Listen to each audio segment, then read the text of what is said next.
The sky above Sorrento was pale, tinged with a faint orange haze that marked the approach of the twin suns' rise. On the surface, the human settlement was quiet, almost deceptively so. The structures were simple, a mix of metal and reinforced composites scavenged from old ships and crashed asteroids, yet they held a strange elegance in their practicality.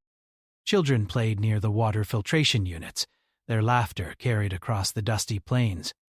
Soldiers moved among them, not with fear, but with purpose, carrying tools, weapons, and the calm confidence of those who had faced hardship and survived.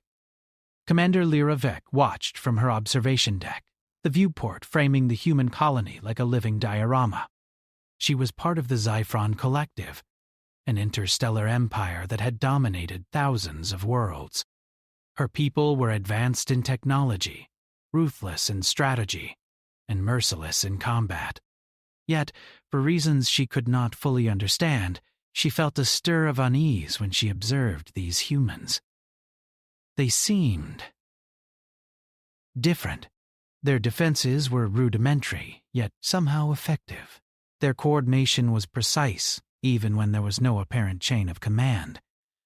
The way they moved across the terrain, setting traps and reinforcing weak points, suggested an instinct for survival that was almost alien in itself. Lyra turned to her second-in-command, a tall, multi-limbed officer named Thrax. "They are primitive," she said. Her voice measured. "Yet their actions suggest more than instinct. There is thought here that is not immediately obvious. Prepare a detailed report. I want every possible weakness noted." Thrax nodded, his segmented fingers tapping rapidly on a holographic display. "Yes, Commander, but with all due respect, these humans are unpredictable. Our scouts report minor sabotage operations, hit-and-run tactics. Nothing major, but effective." Lyra's eyes narrowed. Predictability is the cornerstone of war. Unpredictability is dangerous. Keep monitoring. Do not underestimate them. Far below, Captain Elias Kane moved through the human settlement with quiet determination. He was not large in stature, but his presence commanded attention.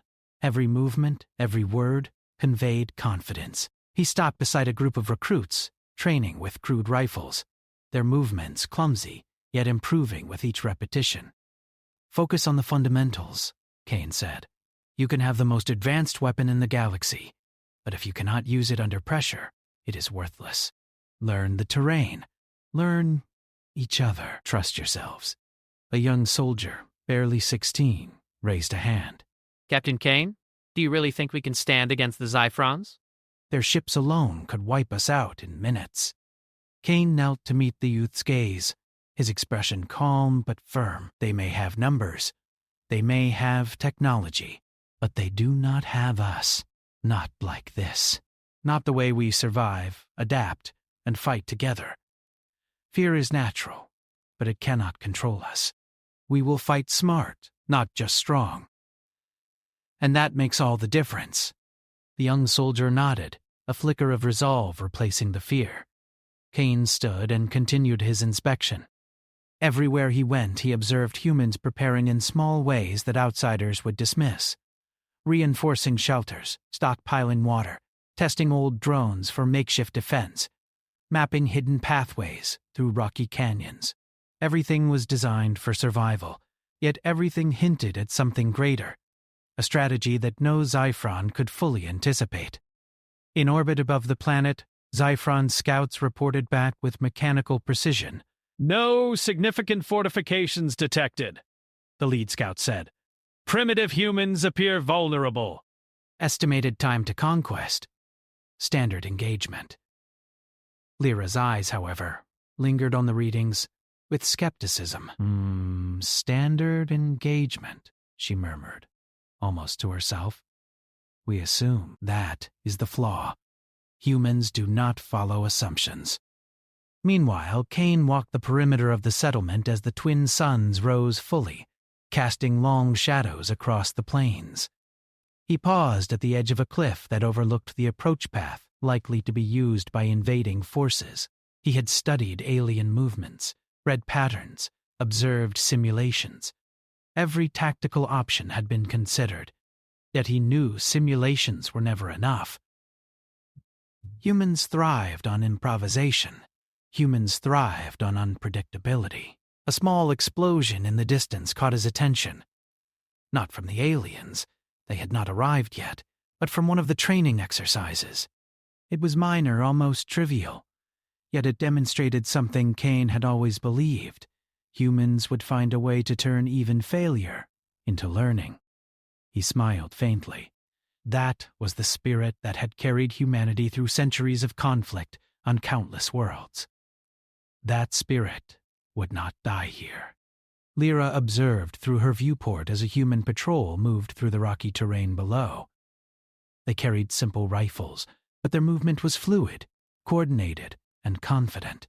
One soldier paused, signaling the others, and they adjusted their path to avoid a hidden crevice. Their ability to notice and adapt to subtle environmental dangers struck her. The Xiphron Collective had mastered strategy, but humans seemed to operate on instinct sharpened by experience, an instinct that no algorithm could predict. Back in the settlement, Kane convened a council of leaders. Engineers, soldiers, and scouts crowded into a rough meeting hall. The air was thick with tension, but no one showed despair. "We do not have the luxury of numbers," Kane began, "nor the luxury of waiting. The Xiphron fleet may arrive any day. We must be ready, not just to survive, but to make them pay for every inch they try to take. Improvisation, coordination, and courage will be our weapons. Technology is secondary. Our strength lies in our minds, our will, and our unity." The group listened intently. Plans were drawn, contingencies discussed, and roles assigned. Each person left with a sense of purpose. Kane watched them go, feeling the weight of responsibility, yet bolstered by the quiet determination that flowed through every human he saw. Days passed, and tension in the colony grew. Scouts reported unusual activity near the borders. Alien probes appeared at the edge of sensor ranges. The humans responded with increased vigilance, moving silently through night exercises, testing traps and countermeasures. Kane observed it all, noting every success and failure. He knew the Xiphrons would assume humans were easy prey. That assumption would be the key to humanity's advantage. Lyra watched in her orbiting vessel as a small human team disabled a surveillance drone without being detected. She frowned. Their movements were precise, almost surgical, yet completely unanticipated. "How?" she asked Thrax. "They should not know our technology, our tactics, yet they act as though they anticipated." Thrax hesitated. "They may learn quickly, adapt quickly." "It is. Trouble. Troubling is insufficient," Lyra replied. "We cannot underestimate humans, not for a single moment. Prepare all units. Engage only when necessary. Observe, study, and report. Failure is unacceptable." In the human settlement, Kane returned to the cliffside observation point at sunset. The sky blazed with twin sunsets, casting everything in warm gold and deep crimson. He spoke softly, almost to himself. "They think this will be easy. They think we are weak. They think this is a simple conquest. They have no idea what we are capable of." The wind carried the distant sounds of training exercises, laughter, and the quiet hum of human industry. Kane's hand rested on the makeshift rifle he carried, not because he expected to use it immediately, but because the weapon was a symbol of preparation, of resistance, and of defiance. As night fell, the stars came out in brilliant patterns, unfamiliar to the human eye but known to the Xiphron scouts above. Kane stood in silence, considering the approaching storm. He had seen war before, felt its sting, and known its devastation. Yet for the first time, he felt the full weight of what was coming. He turned to the dark horizon and whispered to the night, "Now it's for real." The words were simple, but they carried a quiet fury and resolve. They were a warning to the galaxy that humanity was not just another species to conquer. They were a signal that the humans of Sorrentha, no matter how small or primitive they seemed, would fight. And in that fight, they would show the universe that survival was not enough. They would show that humans could endure, adapt, and rise above even the most advanced threats. Above, the Xiphron fleet loomed silently, preparing for the invasion that would test both species. Neither side fully understood the other yet. One assumed dominance by firepower. The other relied on something older, more enduring. Spirit, ingenuity, and the unyielding drive to survive against all odds. On Sorrentha, humans slept that night unaware of the full scale of what was approaching. But their captain, their leader, watched the stars and felt the electric tension of war waiting just beyond the horizon. And when the alarm came, when the first signs of invasion appeared, Kane knew his people would be ready. The calm was ending. The war was coming. And humanity, small but unbroken, was ready to meet it head on. The first signs of the invasion arrived before dawn. Shadows stretched across the rocky plains as distant shapes shimmered in the low light. Scouts returned to the settlement, panting, their faces pale with urgency. "They are coming," one whispered. Ships in orbit, troops descending. Captain Elias Kane was already awake, standing at the cliffside observation point. His eyes swept the horizon. The twin suns had not yet risen, but the faint glow revealed movement in the skies. Alien transports were descending, dropping pods like steel rain toward the human settlement. Kane's heart did not race. He had felt fear before, but now he felt only determination. "This is what we trained for," he said quietly. "Stay calm, move smart, and do not give them anything they expect." Soldiers and civilians alike moved quickly to prepare defenses. Barricades were reinforced, trenches dug, and hidden mines placed along likely approach routes. The humans worked with quiet precision, their motions practiced yet fluid, showing adaptability beyond what could be taught in drills. Even children were ushered into shelters, taught to stay silent and alert. Every human who could fight did. Every human who could help contributed. In orbit, Commander Lyra Vec watched the deployment with a growing sense of disbelief. "They are ready," she muttered. "They should be defenseless, and yet they prepare as though they expect war." Thrax, beside her, scowled. "It is unusual. Primitive species do not anticipate. They react. That is how we dominate. Perhaps they are not as primitive as we assumed," Lyra replied. Her voice held a rare note of caution. "Proceed with the strike, but monitor carefully. They may be more dangerous than expected." On the ground, Kane surveyed the first wave of alien troops as they emerged from the descending pods. Xiphron soldiers were sleek, armored, and armed with weapons that could tear through human structures effortlessly. Yet they moved with rigid formations, predictable patterns honed through centuries of conquest. Kane watched, memorizing every stride, every alignment, every predictable tendency. "Positions!" Kane barked, and human soldiers took cover behind boulders, barricades, and trench edges. Snipers climbed higher ground, engineers prepared explosive traps, and scouts slipped into concealed positions near likely alien pathways. The first shots rang out, just as the twin suns crested the horizon. Alien energy beams sliced through the air, scorching the ground where humans had just stood. But humans had already moved. Kane's team responded with crude rifles, improvised explosives, and perfectly timed ambushes. A small group flanked the advancing Xiphron troops, detonating charges that sent alien soldiers tumbling in chaos. For every alien soldier that advanced, 2 human soldiers responded. Their coordination was fast, instinctive, and unpredictable. Kane moved through the battlefield, directing his forces with calm authority. He shouted orders, repositioned units, and personally led small squads to exploit openings.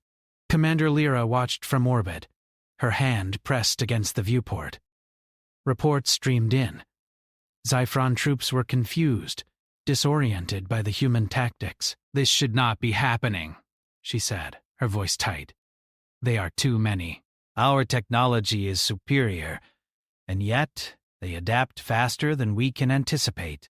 Below, humans exploited every environmental advantage. Narrow canyons funneled the alien troops into kill zones. Hidden tripwires triggered makeshift explosives. Scouts lured units into traps with decoys and smoke. Kane's team moved with a deadly rhythm, never staying in one place too long, always forcing the Xiphrons to react instead of attack.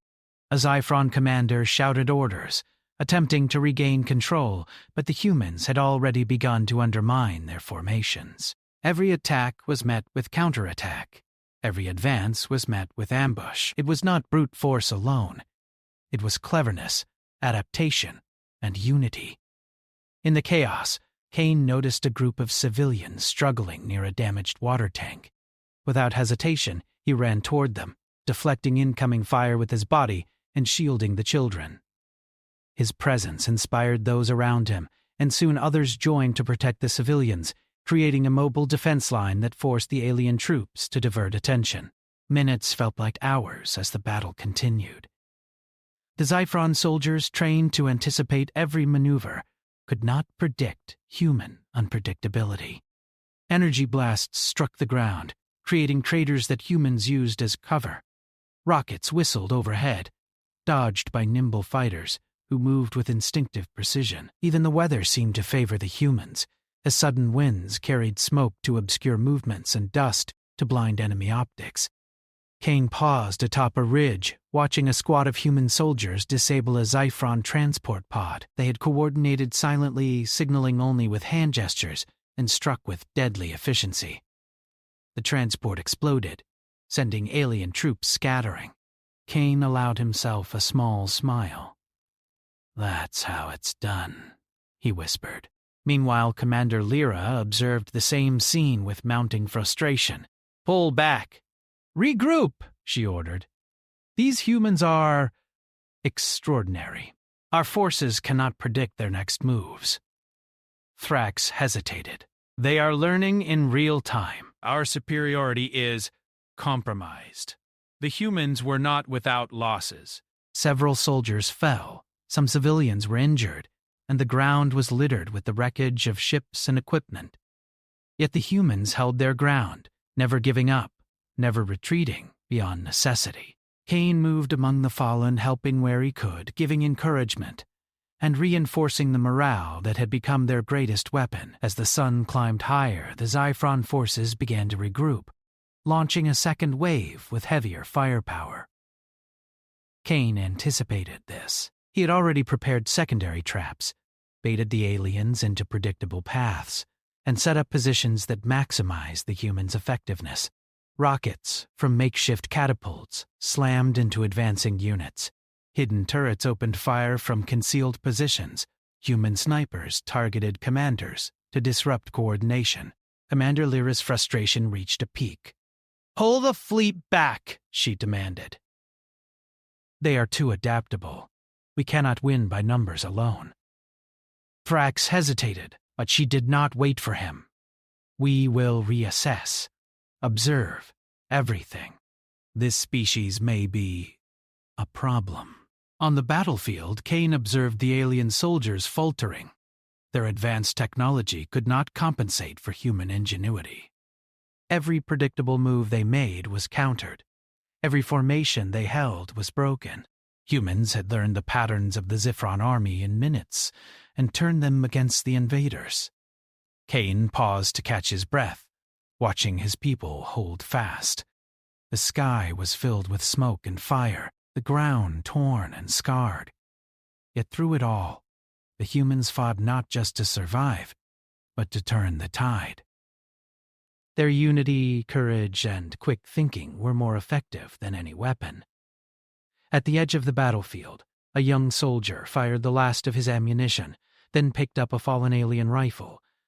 Without hesitation, he used it with precision, taking out a squad advancing toward the civilians. Kane watched, heart swelling with pride. This was humanity in its purest form, adaptable, fearless, and unwilling to yield. Hours passed, and by midday, the alien forces began to retreat, regrouping in orbit for assessment. The humans were battered, exhausted, and their settlement damaged. But they had survived. They had inflicted losses far beyond what the Xiphron commanders had anticipated. Kane gathered his soldiers in the center of the settlement. Faces were smudged with soot and sweat, clothes torn, yet eyes glimmered with triumph. He looked at each one, feeling a surge of pride. "Today we showed them who we are," he said. "They thought we were weak, predictable, easy prey. They learned their first lesson. Humans adapt, humans fight, and humans survive." The words carried through the group, instilling a quiet but fierce resolve. They knew this was only the beginning. The Xiphron Collective would not forget this day, and the war was far from over. But Kane also knew something important had changed. Humanity had proven that they were not merely survivors. They were formidable.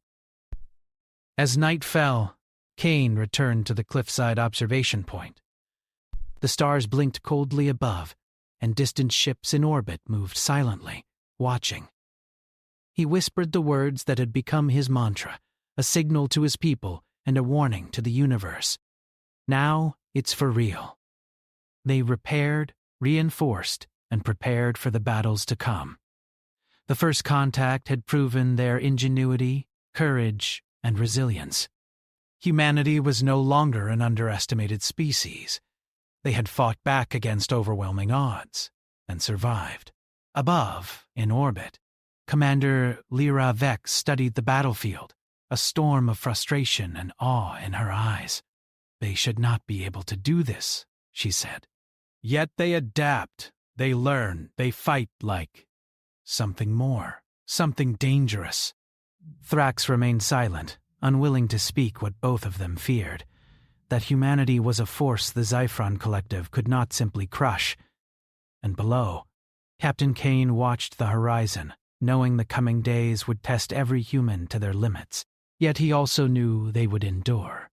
They had faced the first wave and lived. They had shown the universe that humans were unpredictable, courageous, and capable of more than anyone, alien or human, could fully imagine. The war had begun. Humanity had survived its first true test, and in that survival they had discovered the power that came not from numbers or technology, but from the human spirit itself. The smoke had barely cleared when Captain Elias Kane and his soldiers began to rebuild. The settlement bore the scars of the first attack, buildings splintered, the ground scarred with craters, and supplies depleted. Yet despite the destruction, the people moved with determination. Every hand contributed. Soldiers repaired barricades, engineers repurposed alien debris, and civilians carried water and medical supplies. Kane walked among them, observing, guiding, and quietly admiring the resilience that radiated from every face. "We cannot just survive," he told his officers, his voice low but firm. "We have to make them pay for every step they take. We cannot let them think victory is easy. We fight smart, we fight together, and we use everything at our disposal." In orbit, Commander Lyra Vex frowned as she observed the humans through her ship's sensors. Their activity was deliberate, coordinated, and clever. They were not simply rebuilding, they were learning, adapting, and preparing countermeasures. "They do not just react," she said to Thrax.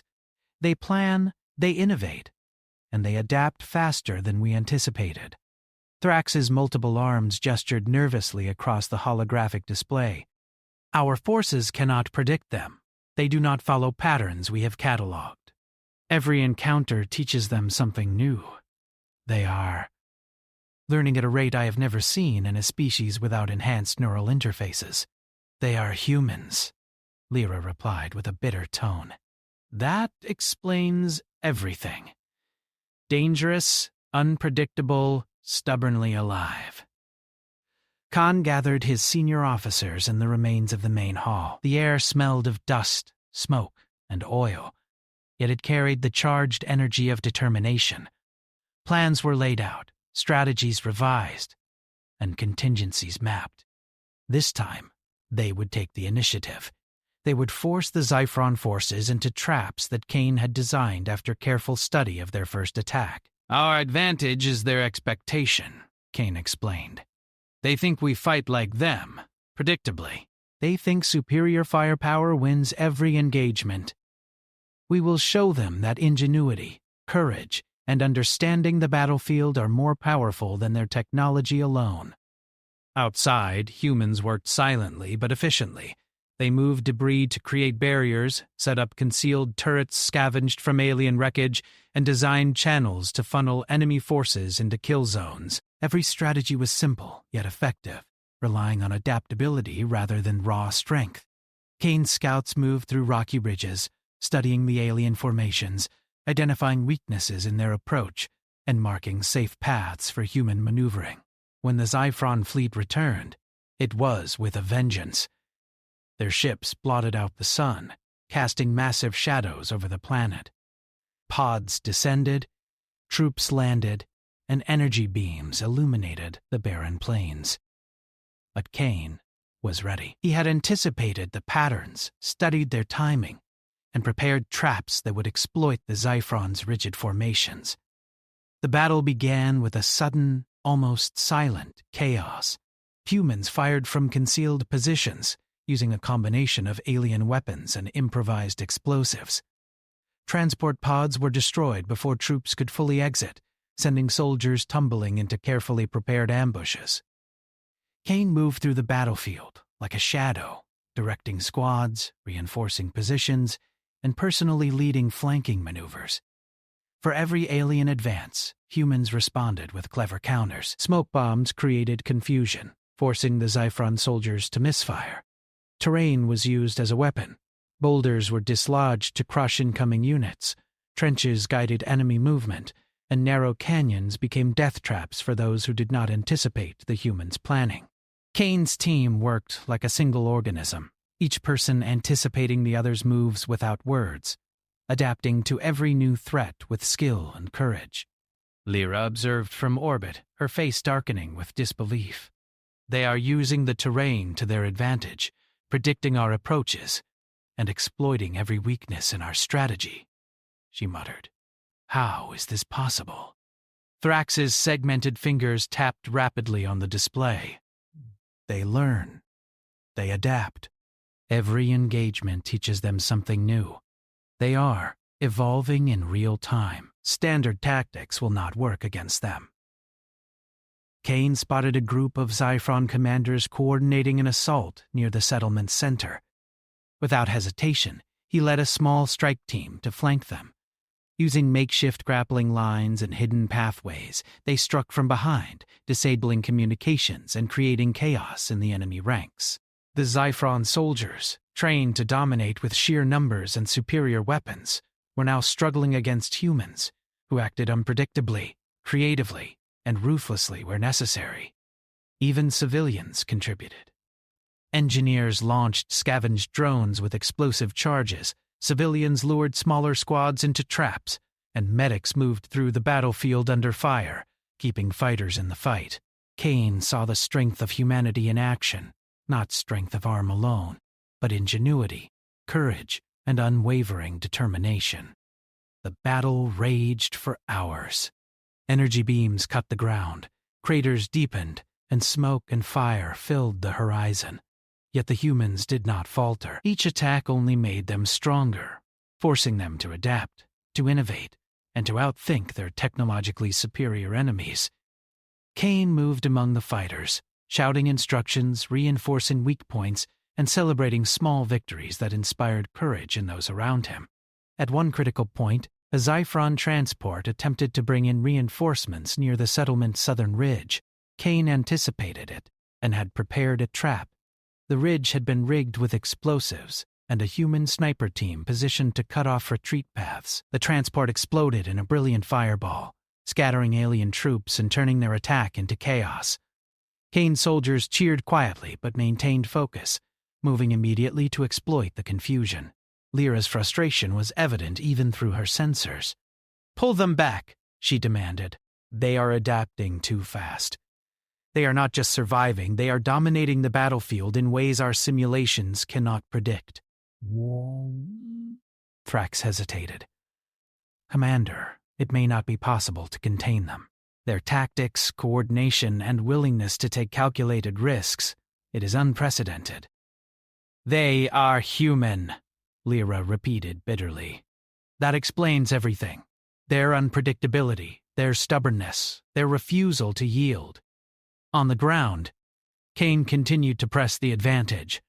He led his forces in a series of maneuvers that pushed the Xiphron troops back, securing supply lines, destroying key weapons caches, and forcing the aliens to retreat to less advantageous terrain.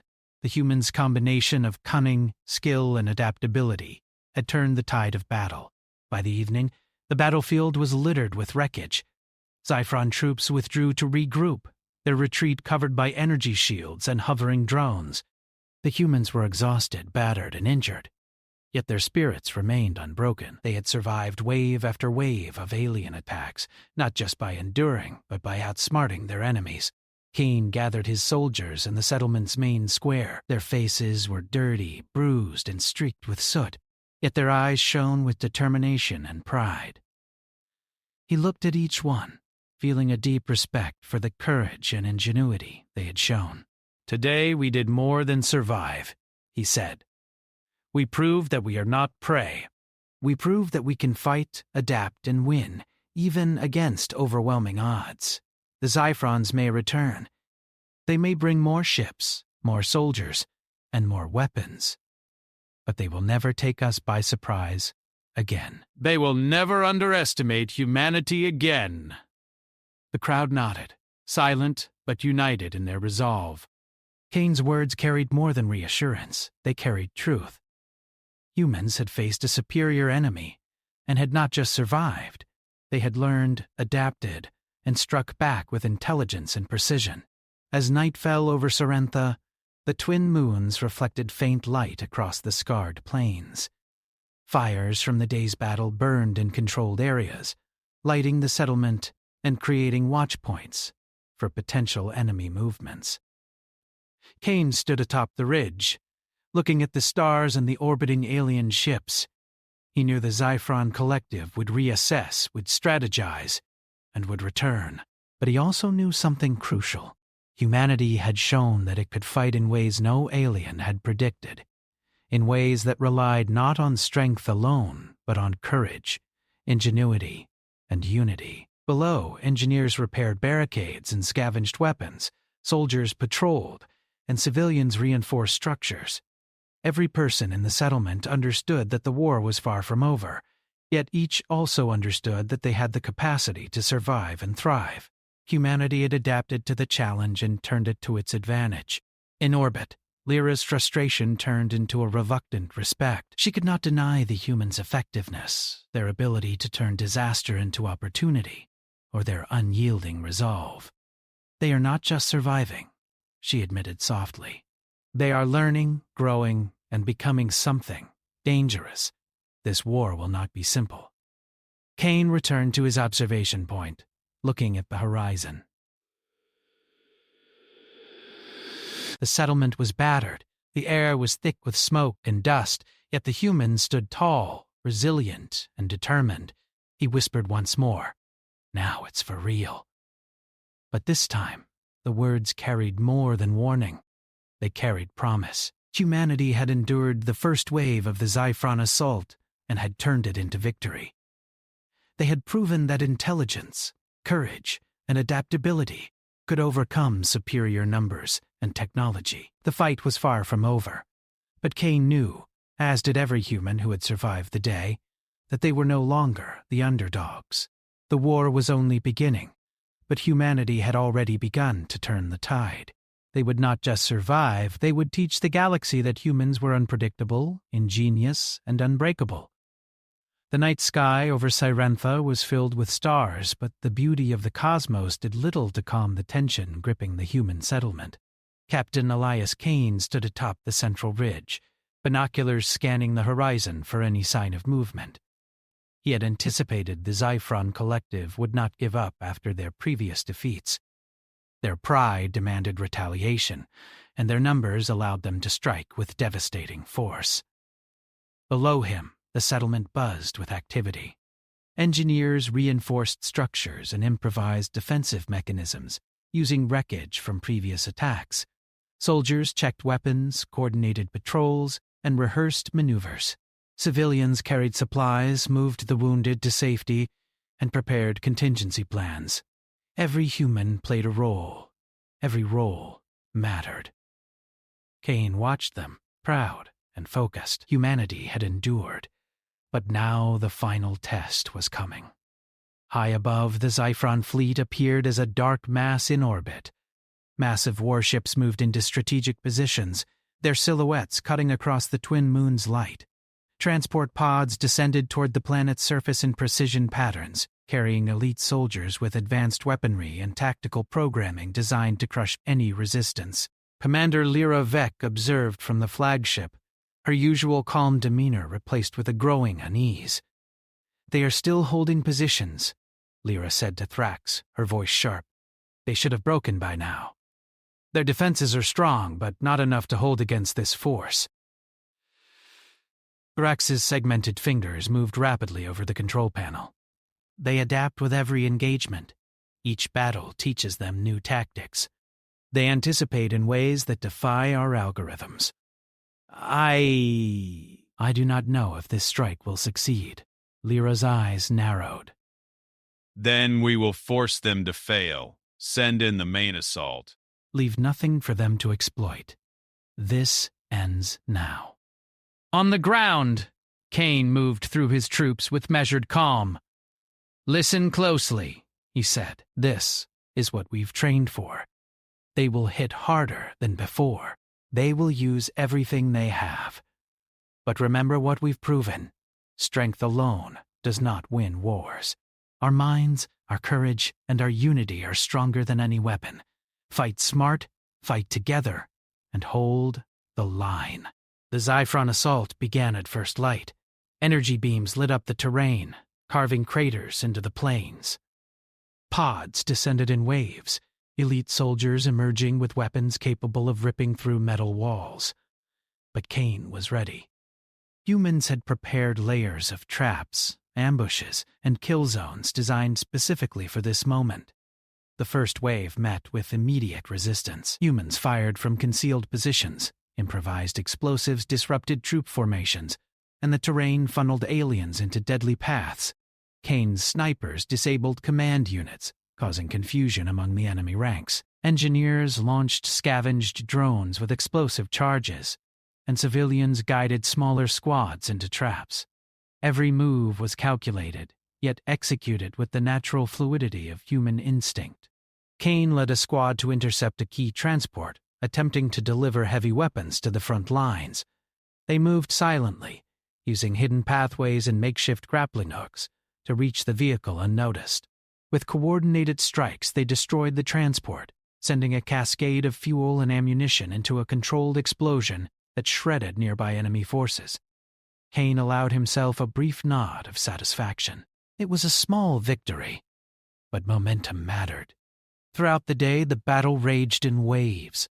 Xiphron soldiers pressed relentlessly, yet humans adapted with every strike.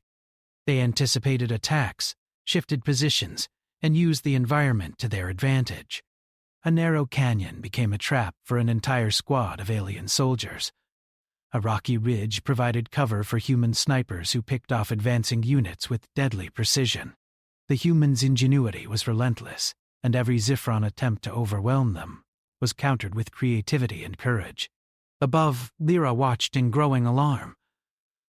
They should not be able to counter so effectively. Our forces are superior in technology and numbers, yet they persist, and they fight with precision and unpredictability. Thrax moved silently, watching human tactics unfold on the display. They are evolving under fire. Each engagement strengthens them. Their unity and quick thinking make them more dangerous than any threat we have faced in centuries. Kane noticed an elite Xiphron squad attempting to flank the settlement from the east without hesitation. He led a counterstrike. Using improvised zip lines and pre-positioned explosives, his team disrupted the alien formation. Civilians helped guide weaker fighters through alternate paths, and engineers fired modified energy weapons, and every human involved moved with a purpose that stunned even Kane himself. The enemy, for all their skill, struggled to respond to tactics that were creative, adaptive. Hours passed, and the Xiphron forces began to falter. Their formations broke under repeated ambushes, energy weapons were diverted or destroyed, and reinforcements became trapped in pre-planned kill zones. Kane moved through the battlefield, directing forces, assisting where necessary, and inspiring courage in soldiers who were exhausted, injured, and surrounded by chaos. At one point, a group of Xiphron elites managed to breach the outer defenses. Kane, seeing them advance toward civilian shelters, ran toward the threat with a small strike team. They engaged in close combat, using a combination of human weapons and scavenged alien technology. The battle was fierce, chaotic, and deadly, but the humans prevailed, driving the enemy back and securing the area. Civilians cheered quietly, but Kane kept them focused on the task at hand. Survival required attention, not celebration. By nightfall, the battlefield had transformed into a controlled chaos.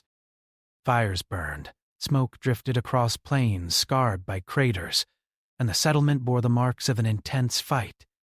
Yet humans had held. They had adapted to every attack, learned from every mistake, and used every resource at their disposal to survive.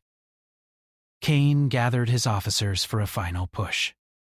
"This is it," he said. "The enemy is regrouping, weakened, and disorganized. We strike together, and we end this battle tonight. Not just to survive, but to show the universe what humanity can do. Remember what we fight for: our homes, our people, our right to exist. Fight smart, fight together, and we will prevail." The final assault began under the cover of darkness.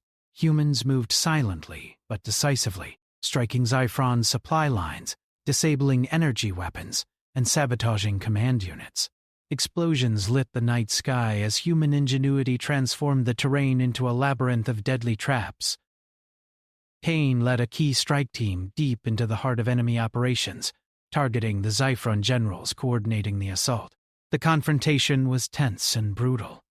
Kane's team used every trick, every weapon, and every strategy they had devised over the previous days.